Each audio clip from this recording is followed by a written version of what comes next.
Assalamualaikum warahmatullahi wabarakatuh, and welcome back to my YouTube channel. Dan di video kali ini saya akan bahas untuk tes formatif modul ke-7 ya, terkait dengan karbon dan silikon ya.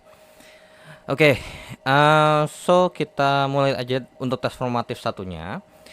Dari nomor 1, karbon memiliki jari-jari atom paling kecil dibandingkan dengan unsur lain segolongannya seperti Si, Ge, Sn, Pb.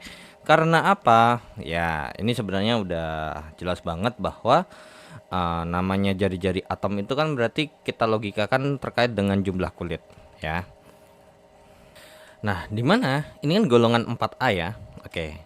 Kalau kita bikin SPU-nya, kalau berdasarkan SPU kan golongan 4A dimulai daripada periode 2, tidak ada periode 1. Karena di periode 1 hanya ada 2 golongan, yaitu adalah golongan hidrogen dan golongan helium. Dan untuk periode 2, periode 3, periode 4, periode 5, kita mulai daripada 6 karbon. Terus habis itu tambah 8 lagi, berarti 14 silikon, tambah lagi 18 jadinya 32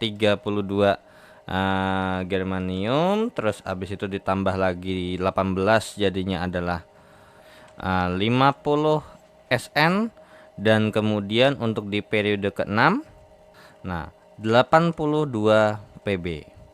Nah, logikanya adalah jari-jari atom itu ada hubungannya dengan yang namanya periode. Karena kita tahu bahwa kan simpelnya gini teorinya,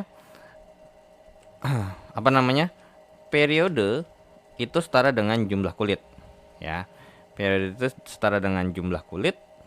Berarti di sini bisa kita jadikan namanya kulitnya semakin banyak, berarti jari-jari atomnya semakin banyak kan gitu. Nah, ini jadi ada hubungan dengan jari-jari atom. Nah, karena berhubung si karbon ini kulitnya cuma 2, silikon 3, germanium 4, terus Sn tuh 5, Pb timbal itu punya 6 kulit. Nah, berarti kenapa kok jadi atomnya paling kecil? Karena emang udah kulitnya paling sedikit. Nah, maka jawaban nomor 1 adalah yang C ya. Jumlah kulit elektron paling kecil ya. Gitu. Nomor 2, perubahan jari-jari atom, atau sebenarnya ini terkait dengan titik didih ya. Karena kalau misalnya perubahan jari-jari atom ya sebenarnya juga bisa. Ternyata urutannya itu 6C14Si, yang harusnya ini secara logik aja ya harusnya ya. Atau namanya secara kasarnya itu harusnya kan sebenarnya begini gitu, 14Si lebih besar daripada 14Si 32Ge. Nah, jadi sebenarnya awalnya tuh sebenarnya sama kayak energi ionisasi ya. Dimana kan kalau bahasa kasar itu, ternyata ini harusnya makin besar. Tapi karena ada faktor tertentu gitu ya, maka harusnya ini lebih besar yang ini, maka ternyata malah jadinya ini yang lebih kecil gitu ya. Nah, jadi ternyata di sini ada sesuatu yang menarik ya di bagian ini nih. Ya di bagian sini.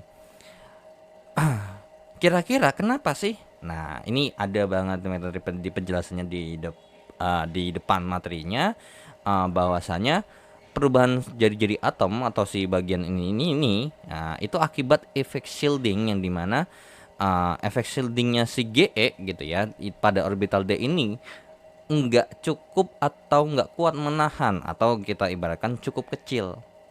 So, perubahannya itu tidak signifikan, alias harusnya mungkin ini lebih besar daripada ini, atau ya ini harusnya lebih besar daripada ini.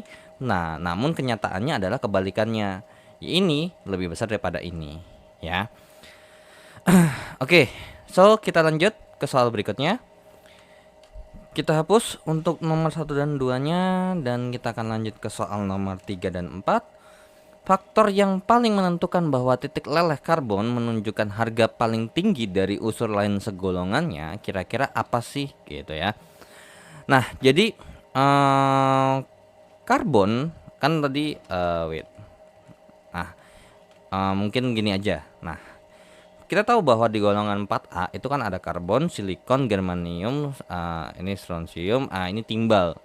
Nah, ternyata titik lelehnya itu si karbon itu paling tinggi katanya daripada unsur yang lain. Nah, apa sih faktornya? Nah, gini. Sebenarnya kalau terkait dengan titik leleh atau titik didih itu logiknya adalah hubungannya begini. Titik leleh atau titik didih itu dipengaruhi oleh gaya, gaya antar molekul. Nah, gaya antar molekul atau kalau enggak ya ini. Biasanya kalau enggak gaya antar molekul, terus akibat ikatan kimia gitu ya atau ikatan atom atau segala macamnya. Terus ini adalah berat molekul. Kalau misalnya emang gayanya sama. Nah, sekarang jadi dari sini sebenarnya udah kejelas bahwa oh, titik leleh adakah hubungan dengan energi ionisasi? Tidak ada. Harga elektronegatifan juga nggak nyambung, harga tahanan listrik juga nggak nyambung. Jadi yang paling masuk akal ya bener yang B. Kenapa?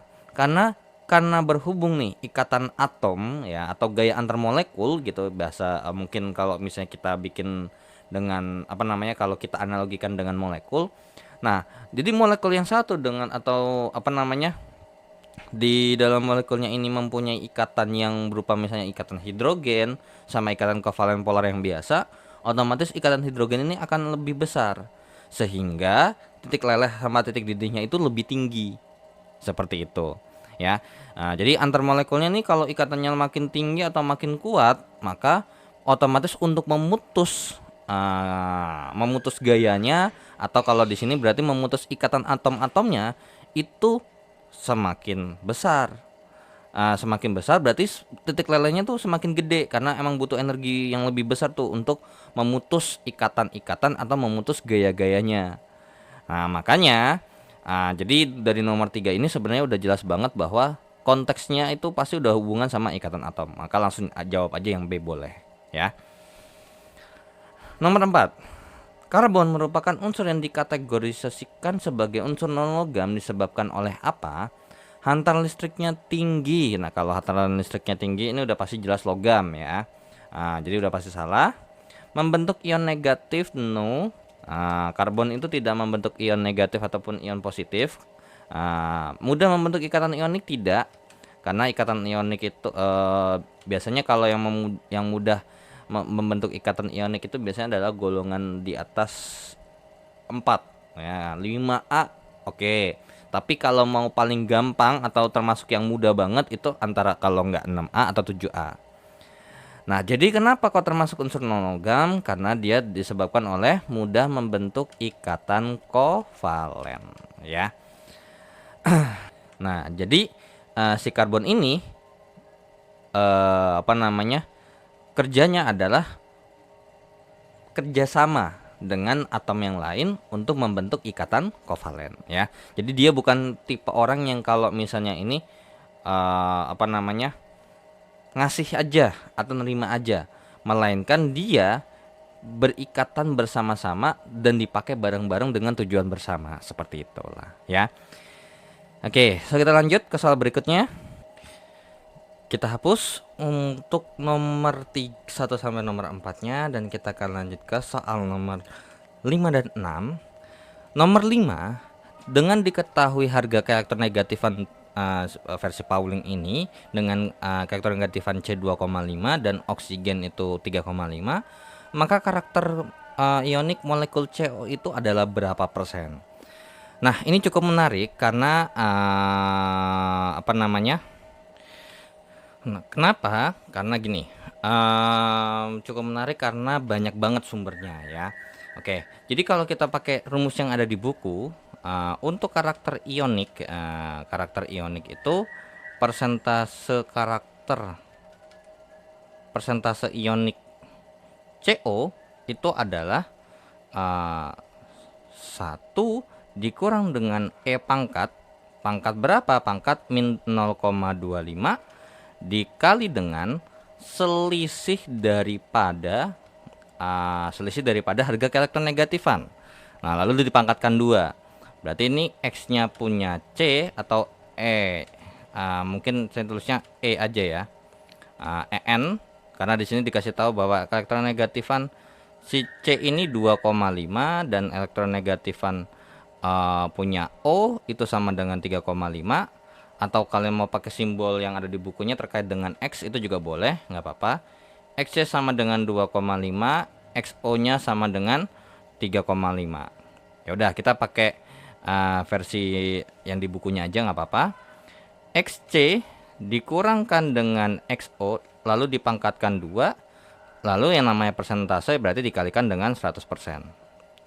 Sehingga ini langsunglah kita masukkan 1 dikurang dengan E pangkat min 0,25 dikali dengan 2,5 dikurang dengan 3,5 pangkat 2 terus dikalikan dengan 100%.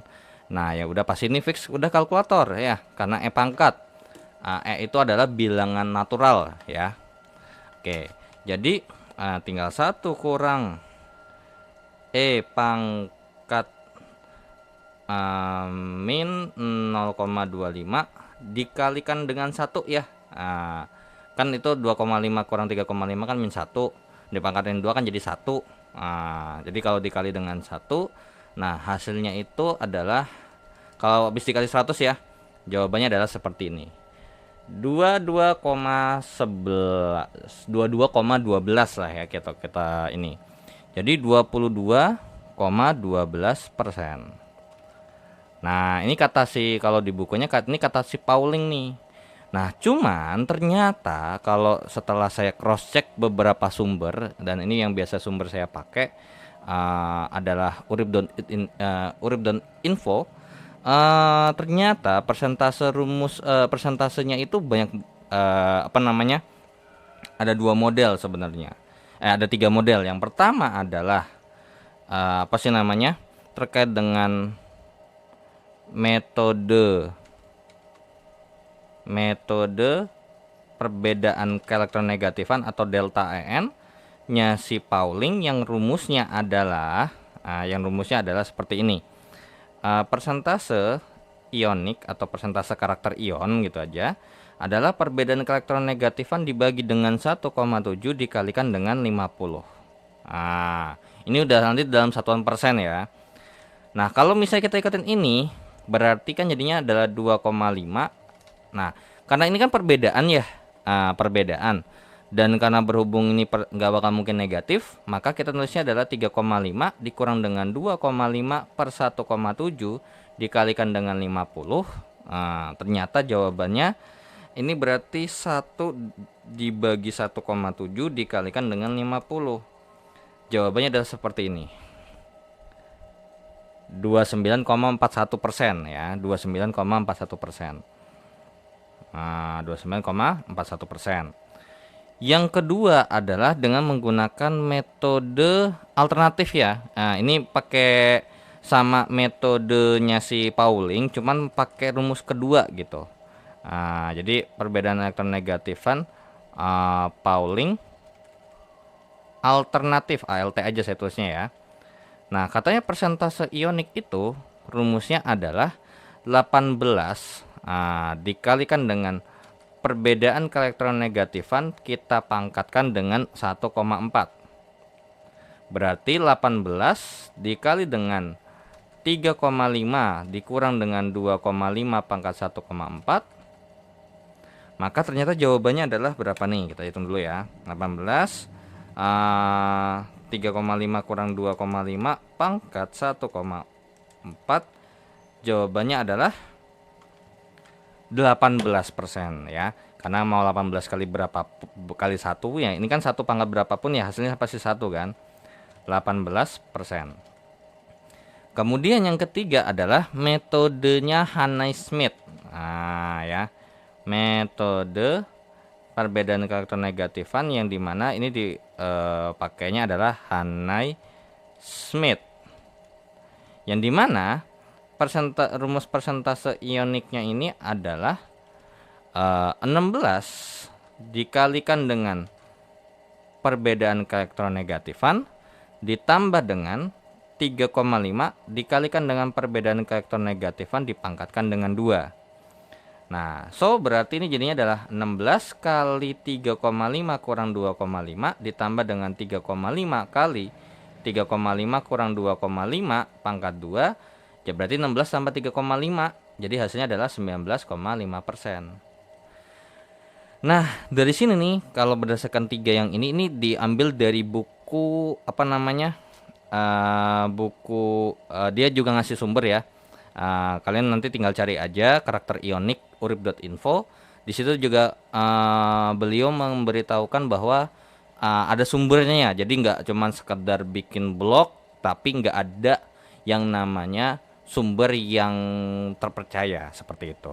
Karena biasanya kan kalau blog kan bikinnya asal ini tanpa ada sumbernya, so kita nggak tahu nih ini beneran dari buku atau mungkin dari buku apa atau mungkin dari jurnal apa, kan kita nggak tahu.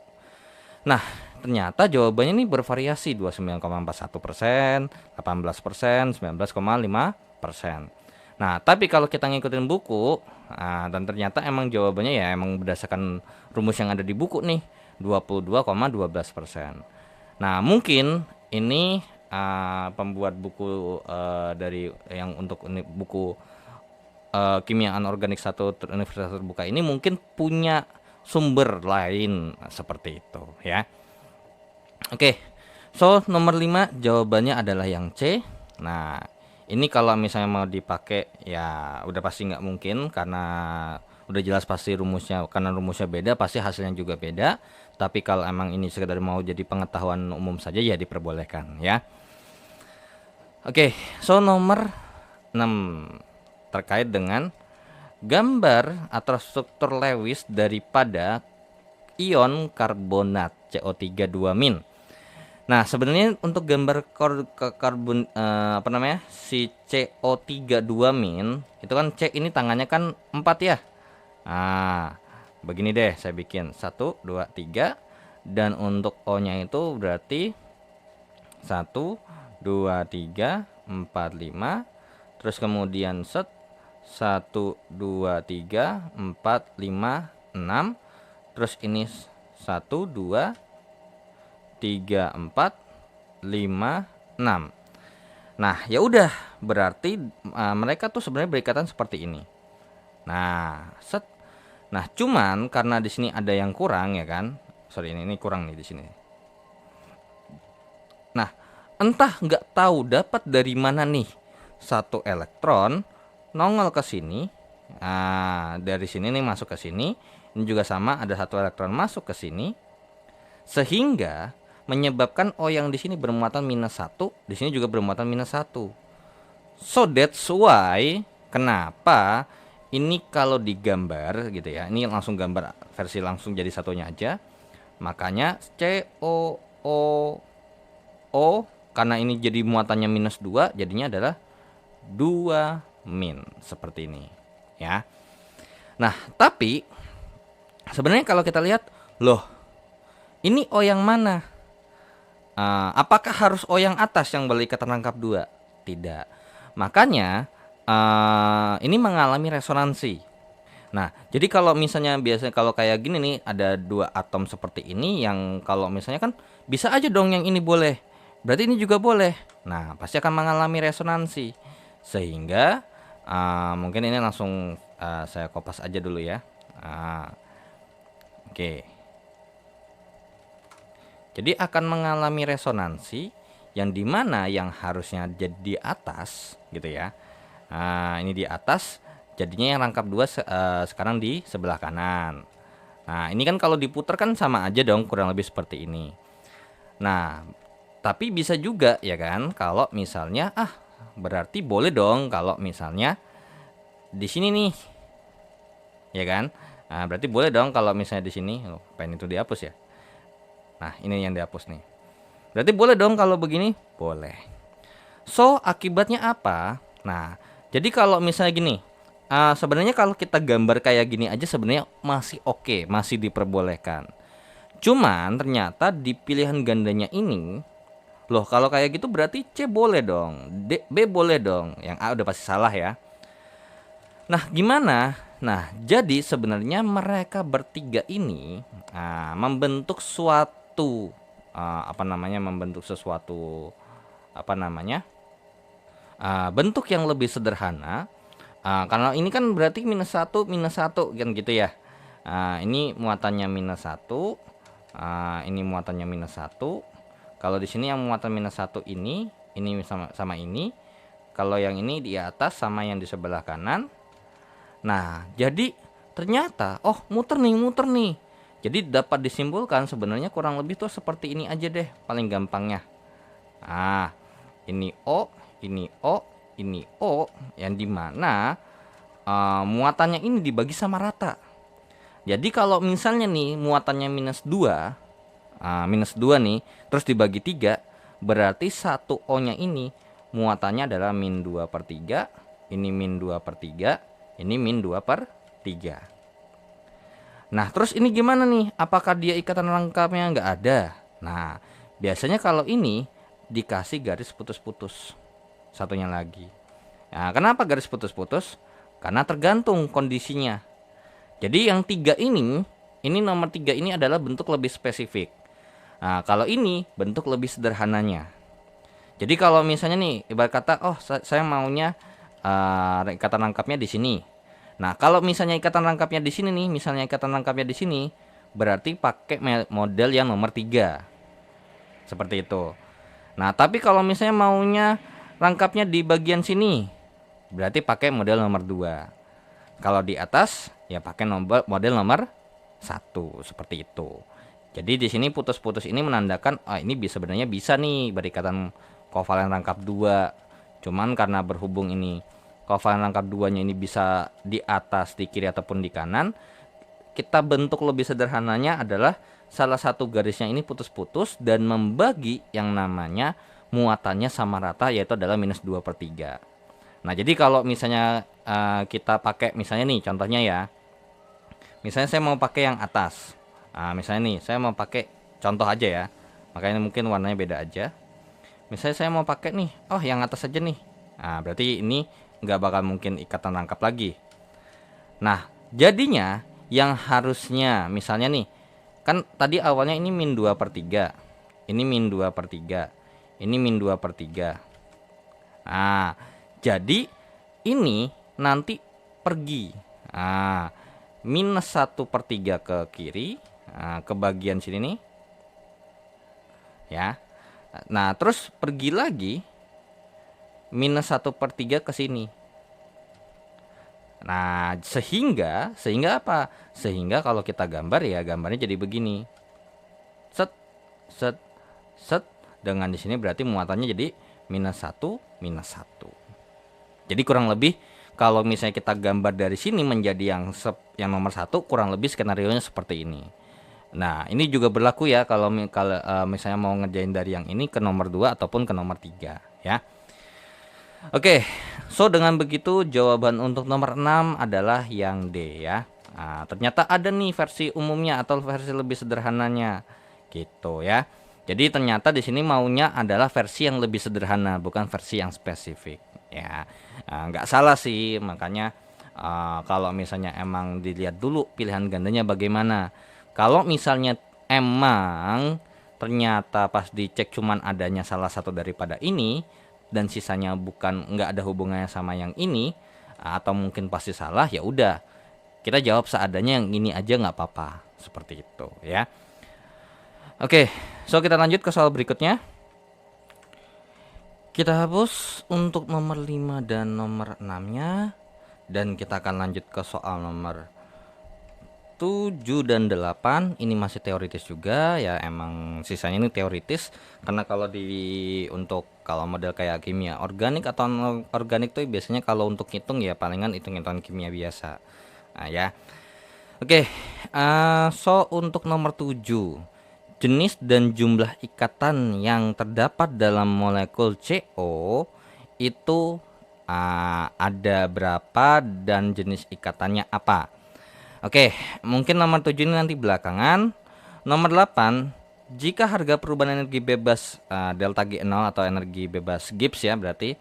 Nah, reaksi antara karbon dengan air itu 1,826 F atau 1,862 farad, asam 1,034 farad, basa 4,404 farad. Dari data tersebut bahwa mengandung makna bahwa apa nih? Nah, energi bebas ini kan berarti adalah energi yang diperlukan untuk bereaksi, ya. Jadi energi yang diperlukan untuk bereaksi. Bahkan karena berhubung ini energi Gibbsnya perubahannya adalah positif positif positif, ya kan? Berarti dari sini yang A. Nah, gini. Kalau berdasarkan terkait dengan delta G0, terkait dengan delta G0 ini, kalau terutama untuk dia bisa buat dia bisa berlangsung spontan untuk yang B ini, itu delta G-nya harus lebih kecil daripada 0, ya. Terus yang A, bersifat eksotermis ini berarti delta G-nya juga lebih kecil daripada 0, alias dia terjadi perubahan atau penurunan suhu, ya. Nah, di antara yang C sama D, nah udah sisanya yang masuk akal adalah yang C, ya. Energi yang diperlukan agar karbon bereaksi dengan basa itu pasti lebih besar karena butuh energi yang lebih besar untuk membebaskannya. Terus lebih besar daripada air, ya, karena 1,86. Dan yang paling kecil adalah asam karena dia nilainya adalah 1,034, ya. So nomor 8 ini adalah C. Nah, jadi sebenarnya ini bisa bereaksi atau misalnya kalau misalnya mau bereaksi butuh energi yang besar. Beda sama kalau yang delta G-nya lebih kecil 0, itu reaksinya bisa berlangsung secara spontan. Seperti itu, langsung nih, pret gitu. Oke, soal nomor 7, jenis dan jumlah ikatan kimia yang terdapat pada molekul CO. Nah, oke. Kalau misalnya kita gambar CO sebenarnya CO itu kan berarti kalau digambar tuh sebenarnya begini ya. 1 2 3 4. Nah, terus ini 1 2 3 4 5 6 begini. Kurang lebih ya. Nah, oke. So, kan kurang lebih seperti ini. Cuman mungkin ini gambarnya bentar dulu. Set. Oke, 1 2 3 4, terus kemudian ini ada O. Nah, 1 2 3 4 5 6. Nah, jadi sebenarnya ikatan aslinya kan begini. Cuman ini masih kurang stabil. Nah, bagaimana supaya stabil?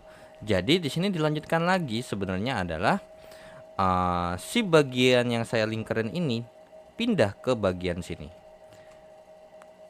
Nah, jadi kalau misalnya digambar, gambarnya tuh begini. 1 2 3 4. Di sini ada nih. Nah, mungkin ini ganti warna biru tua kali ya. Coba. Wait. Atau oranye.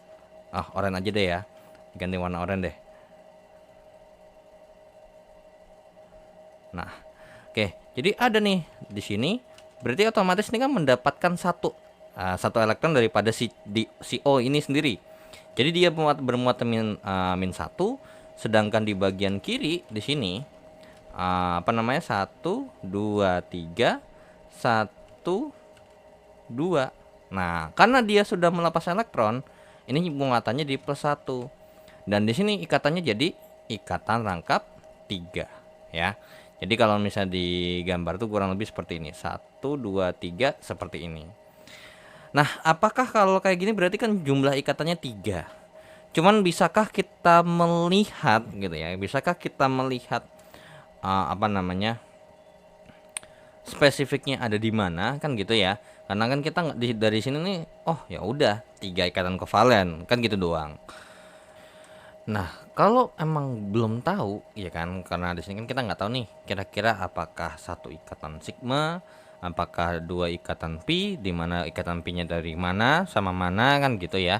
Kan kita nggak tahu. Nah, sekarang kita cek dulu dengan diagram orbital molekul bisa nggak ya? Coba dulu.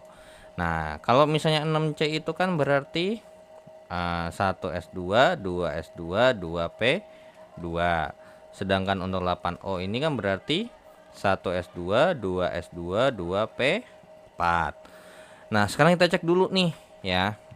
Kita cek dulu. Untuk C berarti ini atom C, ini atom O. Untuk yang pertama 1S. 1S dulu nih. Ya kan 1S. Nah, ingat 1s itu kan pasti otomatis cuman ada ikatan apa namanya? Ikatan daripada sigma ya, hanya ada ikatan sigma saja. Nah, ini 1s, terus kemudian 2s. Nah, cuman aslinya ini kalau mau digambar ya, kalau mau digambar gambarnya ini sebenarnya nggak rata ya. Yang sebelah kiri ini harus lebih tinggi atau intinya nih kiri sama kanan ini nggak boleh seimbang seperti ini. Cuman ini gambaran aja kurang lebih seperti apalah bentukannya. Biar yang penting biar tahu aja, oh ternyata jumlah elektronnya tuh sekian. Terus nanti isinya di bagian mana aja. Nah, itu aja dulu ya. Karena kalau misalnya kita mau sebenarnya mau tinggi atau enggak itu enggak terlalu berpengaruh signifikan kalau emang kita cuma mau tahu, oh ternyata ini isinya ada di sini aja loh gitu. Ini 2S. Kemudian untuk 2P kan berarti set ada 3 kotak. Nah, ada 3 kotak. Nah, set ada 4 biji ya. Set yang pertama di sini berarti di sini set set set. Ini ada 1 kotak, ini ada 2 kotak, ini ada 2 kotak, ini ada 1 kotak. Set set set set. Nah, jadiin 1. Nah, kemudian ini kita isi berarti ini adalah ada 3 kotak lagi. Ini adalah 2P. Nah, lalulah kita isi aja langsung ya. Berarti ini 1S2 otomatis ini udah terisi penuh semua. Nah, terus ini 2S2 juga terisi penuh semua. Berarti ada 4, 1, 2, 3, 4. 1, 2, 1, 2, 3, 4. Berarti apa nih? Nah, 1, 2, kan ada 6 ya totalnya. 1, 2, 3, 4, 5, 6. Nah, tapi ingat, ini jangan lupa ya, dasarnya ini adalah sigma. Sigma 1s bonding, sigma 1s anti bonding, sigma 2s bonding, terus sigma 2s anti bonding, ini sigma 2p, sigma ini V ya, P2p, terus kemudian ini P2p anti bonding, terus ini adalah sigma daripada 2p anti bonding. Nah, dari sini sebenarnya udah kelihatan ya sebenarnya bahwa oh sebenarnya sigmanya itu ada 1 S sama P. Nah, gitu ya di bagian sini nih. Nah, ini set ternyata ada berikatan nih S dengan P lah kurang lebih ya. Ya, jadi berarti bisa kita katakan satu ikatan P, di mana satu ikatan P-nya ini adalah dari blok SP dengan blok SP ya. Pas banget ya SP sama SP. Berarti SP dengan SP. Kemudian di sini kalau dari yang atas nih, dari yang atas ini nih, set ternyata apa? Ada 2 nih, 2 yang keisi. Berarti ada 2 ikatan. 2 ikatan apa? 2 ikatan sigma. Di mana sigmanya ini hanya diperoleh ketika dia P. Berarti PP dengan PP. Seperti itu ya. Karena di sini cuma P dengan P. Di sini juga blok SP dengan blok SP sigmanya. Di sini P-nya cuma blok apa namanya orbital P doang. Makanya jadi jawabannya untuk nomor 7 adalah yang A. Seperti itu ya. Oke, kita hapus untuk nomor 7 dan 8-nya dan kita akan lanjut ke soal berikutnya. Nomor 9 dan 10. Nomor 9, batu bara yang memiliki kandungan karbon paling tinggi itu adalah antrasit ya. Kalau dolomite ini bukan ini batu kapur ya. Nah, lignit sama ini kalau dibikin ranking itu kurang lebih ini antrasit nomor 1 paling tinggi kandungan karbonnya. Kemudian yang kedua adalah bituminus, kemudian baru yang ketiga adalah lignit. Ya, sebenarnya ada lagi di bawahnya tuh ya. Oke, nomor 10. Dengan pemanasan pada suhu lebih tinggi, keaktifan karbon aktif dapat menyerap warna dan bau akan meningkat. Hal ini disebabkan karena apa? Nah, oke, jadi sebenarnya untuk terkait dengan karbon aktif ya, ini bisa kita katakan yang namanya arang ya. Nah, dimana untuk apa namanya Dengan pemanasan pada suhu yang lebih tinggi, keaktifan arang dapat menyerap warna dan bau akan meningkat. Hal ini disebabkan oleh apa? Karena gini. Jadi ini udah langsung sebenarnya di depan juga ada langsung jawabannya, yaitu adalah nomor 10 yang A, karena kapasitas rongganya di dalamnya ini akan meningkat. Sehingga kenapa kok apa namanya meningkat? Ada akibatnya. Akibat dari apa? Akibat daripada keluarnya zat yang mudah menguap. Jadi di dalamnya ini sebenarnya ada zat-zat yang sebenarnya mudah menguap, dan karena berhubung dipanaskan pada suhu yang lebih tinggi, dia jadi menguap. Jadi di dalamnya adalah kapasitas rongganya lebih meningkat ya. Jadi jawabannya adalah yang A. Dan untuk soal nomor 11 dan 12, kita lanjut ya. Nomor 11 ini pun juga udah ada, dan nomor 12 ini juga sudah ada.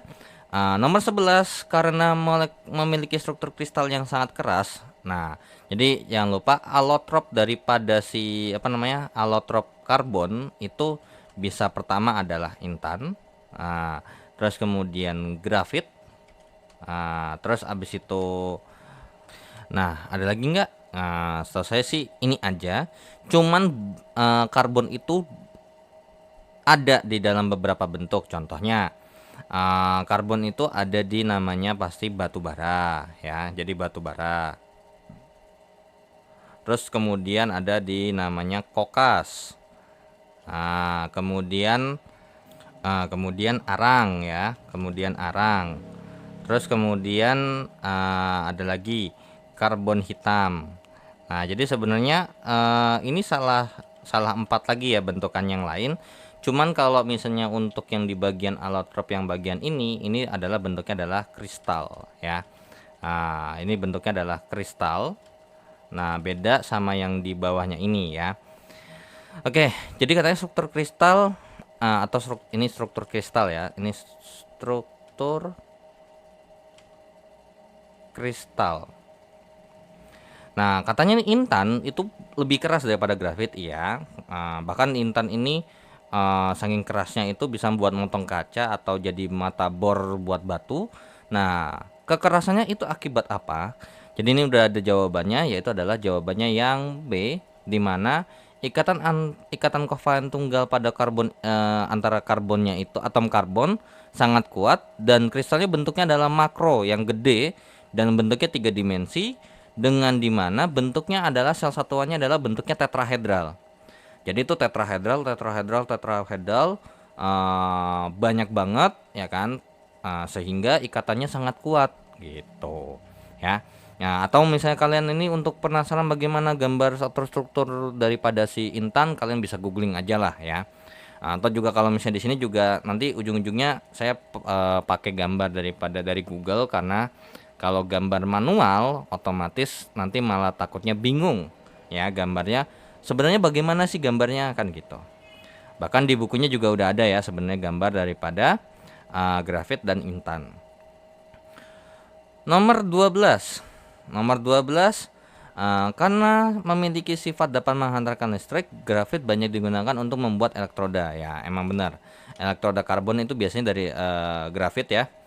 Kemampuan grafit dapat menghantarkan listrik disebabkan terjadinya apa? Nah, terjadinya adalah perpindahan elektron ya. Delokalisasi ini bisa kita katakan delokalisasi ini sama aja kayak kata perpindahan. Nah, perpindahan elektron pada ikatan apa? Pada ikatan pi ya. Oke, so kita lanjut ke soal berikutnya. Oke, so kita lanjut ya. Kita hapus untuk nomor 11 dan nomor 12-nya. Dan kita akan lanjut ke nomor 13 sampai 15, dan ini terakhir untuk tes formatif satunya. Nah, di sini untuk nomor 13 namanya sebenarnya kan kita tahu bahwa ada yang namanya isotop ya. Isotop karbon, yang dimana untuk isotop karbon sendiri itu ada yang 612C, terus ada 613C dan 614C, yang dimana untuk si ini adalah termasuk radiokarbon ya, radiokarbon. Oke, Di mana radiokarbon ini sebenarnya bisa kita pergunakan untuk menentukan atau memperkirakan kira-kira ini umurnya berapa sih kan gitu. Atau misalnya menentukan umur tumbuhan yang telah mati, kira-kira umurnya berapa sih? Nah, itu dengan cara adalah intensitas atau membandingkan intensitas radiasi daripada. Nah, jadi membandingkan intensitas radiasi si 14 karbon yang ada di tumbuhan mati dengan siapa? Ya, dengan yang di alam. Jadi ya membandingkan intensitas radiasinya yang sama ya, isotopnya. Jadi isotop 14, karbon 14 yang di tumbuhan mati dengan 14 karbon yang ada di alam ya.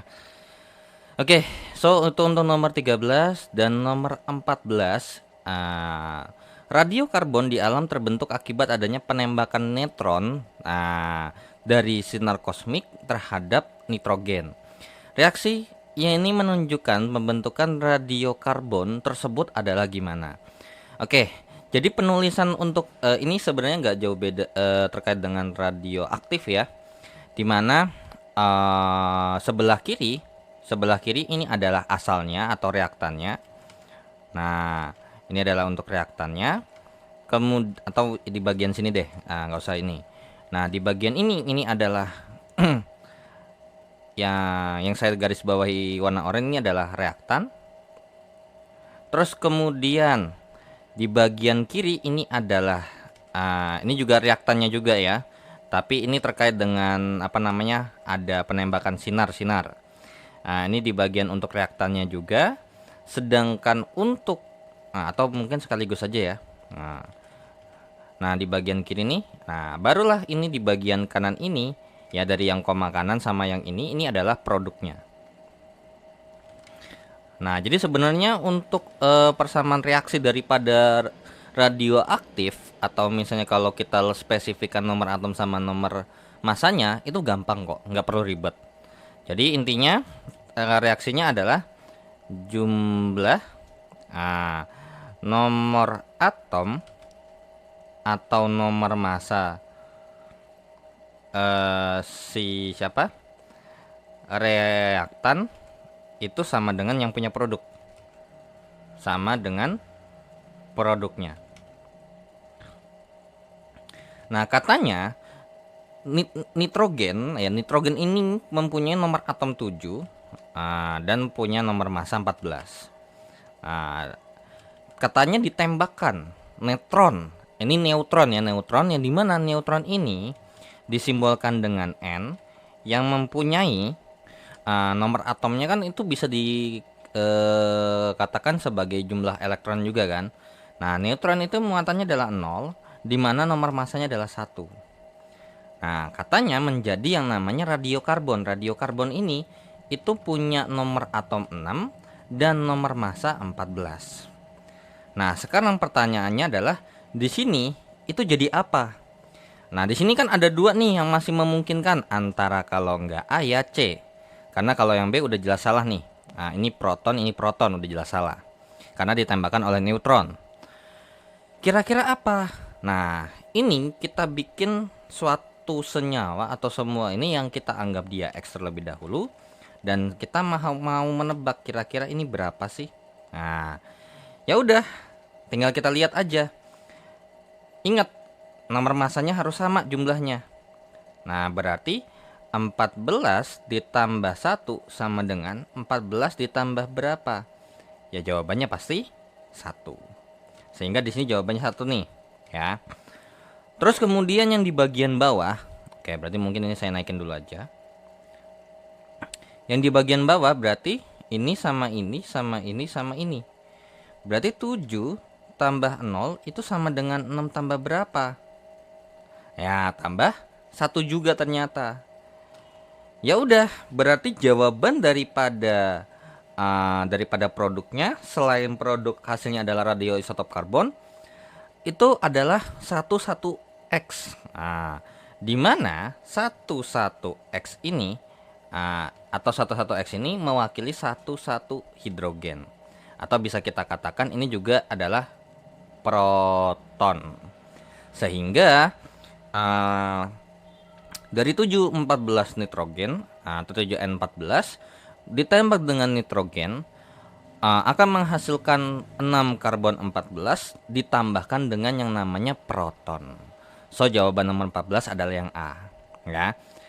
Kalau sinar alfa itu inti helium, ya. Sinar alfa itu inti helium, nomor proton nomor atomnya 2, nomor masanya 4, ya.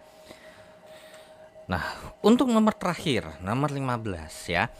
Sebuah partikel ditemukan di Gua Leases, Prancis memiliki laju peluruhan 2,25 dpm per gram karbon. Jika tetapan peluruhan dan waktu paruh maka diperkirakan umur partikelnya ini sama dengan apa? Oke. Ya sudah, ini berarti terkait dengan peluruhan radioaktif, ya kurang lebih seperti itu. Berarti di sini kita punya informasi bahwa yang diketahui adalah T setengah atau mungkin mau T besar aja juga boleh. Tinggal tergantung kesepakatan aja. 5730 tahun. Kemudian memiliki laju peluruhan. Nah, di sini dikasih tahu sebenarnya boleh mau, ini kan berarti aktivitas peluruhan ya. Mau pakai simbol yang biasa dipakai di sekolah menengah A itu boleh, mau pakai kalau di bukunya sini pakai S. Nah, untuk ST ini adalah katanya sih aslinya segini nih. Maksudnya yang akhirnya tuh 2,25 dpm per gram. Terus kalau untuk S0-nya itu adalah 16,1 dpm per gram. Jadi karena udah lama makanya aktivitasnya menurun. Sebenarnya simpel, sebenarnya rumusnya adalah kayak rumusnya adalah NT sama dengan N0 dikalikan dengan setengah pangkat T per T besar. Atau boleh juga dari rumusnya kalau misalnya mau pakai yang lambda juga boleh. Nah, dimana rumusnya adalah E pangkat min lambda T. Nah, biasanya yang sering dipakai itu yang atas karena lebih familiar aja, lebih mudah dihitung. Nah, jadi tinggal kita pakai aja mirip sama yang atas tuh. Berarti ST sama dengan S0 dikalikan dengan setengah pangkat T per T besar. Nah, berarti 2,25 sama dengan 16,1 dikali dengan setengah pangkat pangkat T per T besar T per 5730. Oke, berarti ini kita hitung dulu nih. Berarti jadinya adalah 2,25 dibagi dengan 16,1, jawabannya adalah 0,14. Nah, saya pakai dua angka di belakang koma aja ya. 2,25 per 16,1 sama dengan setengah pangkat T per 5730. Nah, berarti 0,14 sama dengan setengah pangkat T per 5730. Nah, ini berarti harus pakai apa? Pakai logaritma ya. Dimana kan ingat aja 2 pangkat 3 sama dengan 8, berarti 2 log 8 itu sama dengan 3. Berarti ini menjadi basis logaritmanya. Berarti bentuk ini sama aja kayak setengah log 0,14 sama dengan T per 5730. Berarti T-nya sama dengan setengah log 0,14 dikalikan dengan 5730. Dan ini begini ya hitungannya ya. Ya sudah, kalkulator saja. Berarti berarti